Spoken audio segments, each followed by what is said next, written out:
Welcome to my YouTube channel, Tony Su Vega, your feng shui guru and paranormal expert.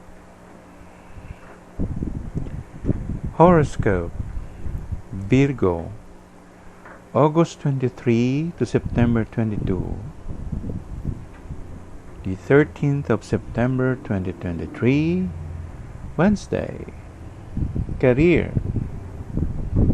Nakuha natin ang King of Swords na normal. So ito ay may mga kinalaman sa mga plano mo ngayon na gagawin mo hindi lang sa taong ito, kundi sa mga susunod pang taon. At matibay ang iyong desisyon na ayusin mo na ang iyong karera at posible pa rin na mag-aral ka dahil dito. Mag-aaral ka dahil gusto mo pang umangat sa iyong posisyon o linya ng trabaho. Love aspect. Nakuha natin ang baligtad o inverted na Nine of Swords.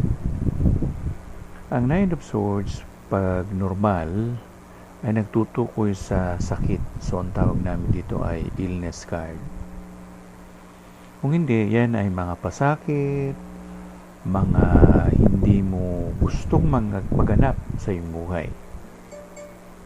Kung siya ay baligtad, nagtutukoy ito ng malaking pag-asa sa buhay mo ngayon.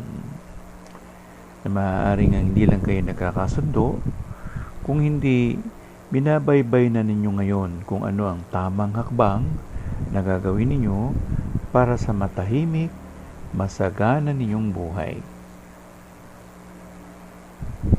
Money and opportunities. Nakuha natin ang normal na death o kamatayan. Ang ibig sabihin, may mga kasayan o kasiyahan at maaaring ang ito ay involved ang iyong pamilya, o maaaring mayroon kayong family business na ngayon ay magpipick up na. So, samantalahin ito. Life coach. Nakuha natin ang normal na the emperor o ang emperador. So, nagtutukoy ito sa tatay, nagtutukoy ito sa pamilya ng tatay mo, o pamilya na may kinalaman sa isang matatag na pagsasamahan.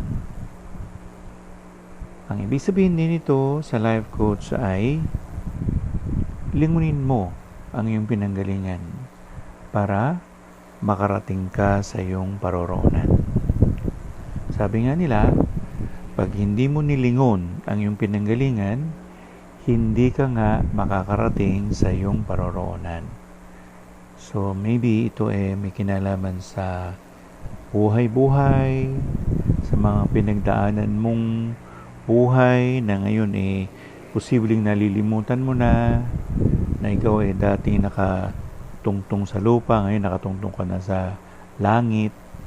So wag mong kalimutan ang iyong nakaranasan o ang iyong nakaraan para hindi ka mapulaan ng mga tao. Yun ang matutukoy nating life coach for today. Ang hindi lumingon sa pinanggalingan ay hindi makararating sa paroroonan.